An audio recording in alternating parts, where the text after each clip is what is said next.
Hey, what's up? We're in the next part. No, this dude, right? The last part I was talking, giving still the context of this like strange movie or show on Netflix, right? In order to tell you of this dream that I had, because I have to give that context.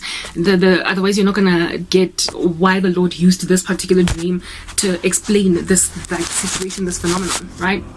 This chick, she was a sole survivor of the 1948 incident, and the guy that she was dating as a teenager rescued her from death, but he denied the paranormal activities that they both saw, making this girl turn out to be some local girl that the whole community just wrote off as crazy. So her whole future was basically crushed by this dude. So therefore they had funny, strange relations. She looked at him as a backstabber and couldn't understand why, oh why under heaven did you like let me tell these stories by myself and then have the whole community say I'm crazy? Why, right? Goes back then, this one girl in her teenage state, into the body of the witch that they sacrificed, and lives out the origins of this curse in the 16th century or whatever, and then comes to find out that the guy who rejected, he was a cop in the future, right? The guy who lied about the paranormal activities in 1948, at the time he was a teenager. Do you understand? Not in 1948, sorry. I get the 1948 event with the school killings. The origins of it was in the 16th century, and the reincarnation of him was in the 16th century type establishment thing. This guy, in this dream, not in this dream, but in this comatose state where this girl is basically seeing the 16th century version of this, his forefathers, like grandfather, like basically the originators of his family, right? It was one town at the time, are the ones that conjured up the lie, because they were caught in a ritual after going to some river, some well, and asking some demonic spirits to please give them prosperity. They were basically dabbling with darkness, okay? And then this girl busted him, like he was her friend in that 16th century thing, and he was also her love interest. But remember, she was a lesbian, so she wasn't interested in him like that. But this guy, but she was prepared to go and marry him because it would be inappropriate for her to end up with a woman in that 16th century vibe. So she was basically going to allow herself to be a closet homosexual married to a man. So the two of them were talking in this regard, and the families were happy that the two of them should come together in that way. And this dude caught or busted, found out, saw this girl kissing the other girl in a bush or something, and then was like, oh, she's a lesbian, whatever. Okay, that really sort of kind of got the best of him. But he also got busted by sell online and grow your business with Wix e-commerce. Create a beautiful storefront for your brand by customizing product pages, galleries.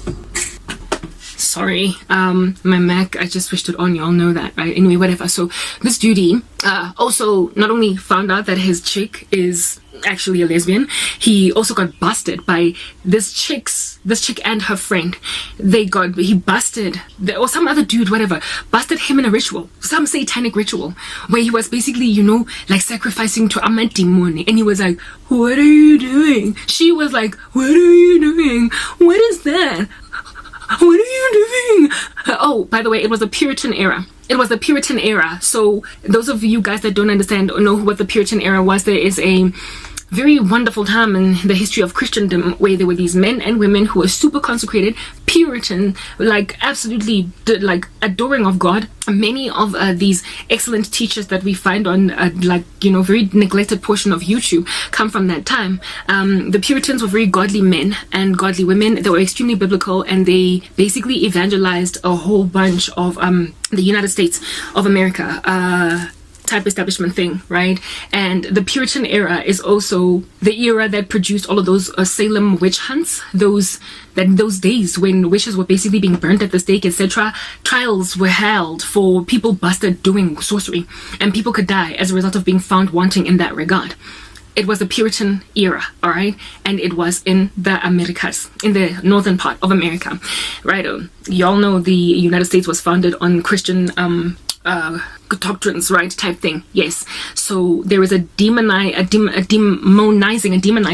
of the Puritans because of the witch hunts that happened historically, and today witches use it as an excuse for continuing in their way and how it is that they historically were persecuted or something or whatever. But you know how stories of Christendom, there are two sides of the story. Like many of the men who have been martyred for the faith of the Lord Jesus Christ, if you go into world books as to why it is that they were killed, they will have had charges brought against them of blasphemy, of sacrilege, of being thieves, murderers, when they did no such thing. We as the church know, who have got a different side of the story, grant up what happened over there. Blessed are you when men revile you and call you all different kinds of things on account of the name of the Lord, for great is your reward in heaven on that day. So, I hate what this phone does. It's like, Android, I prefer to record on my iPhone. But anyway, whatever. Yeah, no. So that Puritan's era was basically a vilification, because it's in Hollywood at the end of the day. We are not here giving the true account of what actually happened. A vilification of Christianity was like rampant in this particular show, right? And so this chick was like basically found wanting for witchcraft type setup thing, and she was falsely accused by a dude whose dad was a preacher or something. Him and his entire family were basically false preachers. They were false Christians, but they ran a church. The dad was a pastor, but they had signed their souls over to Satan. They were doing some strange ritual in order to be wealthy, you know what I mean, in the 16th century vibe. And this chick whose dad, everybody in the town was a Christian, they were Puritans, do you understand? The dad was basically, the mom had passed away, and the dad was raising his daughter to become the wife of an honest man. And since this boy came from the family of preachers, do you understand what I'm saying? He came from a family of preachers, and when she got close to this guy as a friend, the dad was excited that my daughter's going to marry a preacher's son, a PK, a pastor's kid. And it was basically sealed, that my daughter's going to marry in this family. Everybody in the community knew that when they get to age, when they are of age, they are eventually going to marry each other. But this chick busted her soon-to-be husband, boyfriend / whatever, in some satanic ritual. And she later came to find out that her boyfriend or her betrothed is family fela. They have been sacrificing the village, the Puritan village, to demon gods. And that's why some kids would go missing, some people would die. They knew that there was a witch. The witch hunts that happened indeed in these places were based on supernatural activity, a super paranormal activity that they would observe, and then they would be like, there's a witch among us. Something is awry in the village. We don't know what it is, but there are people who are practicing satanic arts. Who among you is a witch? Who among you is a witch? Who among you is a witch? And these dudes knew that this was like a whole thing. So when this chick busted her man, her soon-to-be boyfriend guy, husband dude, when she busted him in a satanic ritual, sacrificing the next dude in the village that's gonna die, she then found out that this guy and his family are the ones who are responsible for these satanic activities in the village. And this guy was supposed to be a godly man, do you understand, with his family, because remember, pastor's kid, pastor, that's what's good. And this Chiquita came from a Christian family, but she had homosexual desires and what have you. You know how they twist these into somandla, like, yeah, they will never ever give the true pure story in these entertainment industry shows. Let me do the next part.